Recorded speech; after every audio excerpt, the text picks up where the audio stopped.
നമ്മള് വയനാട് എവർസ്റ്റാർ ടീമാണ്. 4 വണ്ടി ഉണ്ട്. 2 പോകുമ്പോ 1 നമ്മള് ബാക്കിലുണ്ട്. 2 വണ്ടി വന്നിട്ടുള്ളൂ. എല്ലാം ഈ റൂട്ട് തന്നെ ഓടുന്ന? അതന്നെ, എല്ലാ റൂട്ടും അല്ല, നമ്മള് സീസണിൽ മാത്രം. അങ്ങനെ ബാക്കി നമ്മള് നാട്ടില് ടൂർ ഓടുന്നതാണ്. ടൂറും കാര്യങ്ങളൊക്കെ ആയിട്ട് ചെയ്യുന്നതാണ്.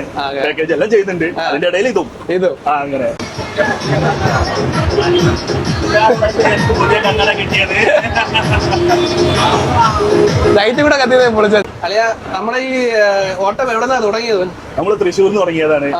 നമ്മള് അസാമിലേക്കാണ് വന്നിട്ടുണ്ടായിരുന്നത്. അസാം നോഗോണിലാണ് നമ്മളെ അതുണ്ടായിരുന്നത്. ഒരു കമ്പനി ഓട്ടാണത്. സ്ഥിരമായിട്ട് എല്ലാ സീസണിലും നമ്മൾ വരുന്നതാണ്. കുഴപ്പമൊന്നുമില്ല, ഉഷാറാണ്. എത്ര ദിവസം എടുത്താ ഇങ്ങോട്ട് എത്തായി? 4 ദിവസം. 4 ദിവസം ഡേ നൈറ്റ് നിൽക്കാണ്ട് ഓടുന്നതാണ്. മൊത്തം എത്ര ദിവസമായി? ഇപ്പൊ ടോട്ടൽ വന്നിട്ട് പെരുന്നാളിന് മുമ്പ് വന്നതാണ്. എല്ലാവരും വീട്ടിൽ പോയി ലീവ് കഴിഞ്ഞിട്ട് ഒരാഴ്ച റെസ്റ്റ് ഒക്കെ അവരെ കൊണ്ടുവന്ന പെരുന്നാൾ കൂടി കഴിഞ്ഞിട്ട് ലീവ് കഴിഞ്ഞ് തിരിച്ചു പോവുകയാണ്. നമ്മൾ കമ്പനിയിലേക്ക് തന്നെ തിരിച്ചു കൊണ്ടാക്കി കൊടുക്കണം. അതാണ് നമ്മളെ ഇത്.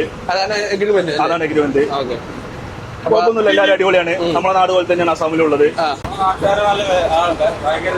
ഭയങ്കര സഹകരണമാണ് എല്ലാവരും നമ്മളോടൊക്കെ. കാരണം നമ്മൾ കേരളത്തിൽ നിന്ന് വന്നാന്നുള്ള ഒരു സഹകരണവും നമ്മളവിടെ പണിയെടുക്കുന്ന എന്നുള്ള ഒരു ബഹുമാനമൊക്കെ നമുക്കും കിട്ടാറുണ്ട്. കുഴപ്പമൊന്നുമില്ല. പിന്നെ നമ്മള് വീട് വയനാടാണ്. നമ്മൾ വരെ ഏജന്റ് സ്ഥിരമായിട്ട് വരുന്നതുകൊണ്ട് നമ്മൾ തൃശ്ശൂർ വന്ന് കമ്പനിയിൽ നിന്ന് ആളെടുത്തിട്ട് വന്നതാണ്. ഏകദേശം ഒരു 3500 കിലോമീറ്ററിന്റെ അടുത്ത് നമുക്ക് വൺ സൈഡ് വരുന്നുണ്ട്. ഡേ നൈറ്റ് ഓടിക്കൊണ്ടിരിക്കും. നിൽക്കുന്നില്ല, 2 ആൾക്കാരുണ്ട്. നമ്മൾ 2 ആളുണ്ട്. ഭക്ഷണവും കാര്യങ്ങളൊക്കെ നമ്മൾ ഇവിടെ വന്ന സമയത്ത് നമ്മൾ ഉണ്ടാക്കി കഴിക്കുക ചെയ്തേ. ബാക്കിയുള്ള റണ്ണിങ്ങിലൊക്കെ നമ്മൾ ഹോട്ടലിൽ ഓടിക്കും.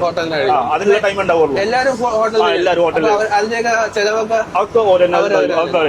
തിരിച്ചവിടെ എത്തിക്കഴിഞ്ഞാൽ കമ്പനി കൊടുക്കും. പക്ഷെ വരുന്നതൊക്കെ നമ്മൾ ചെയ്യണം.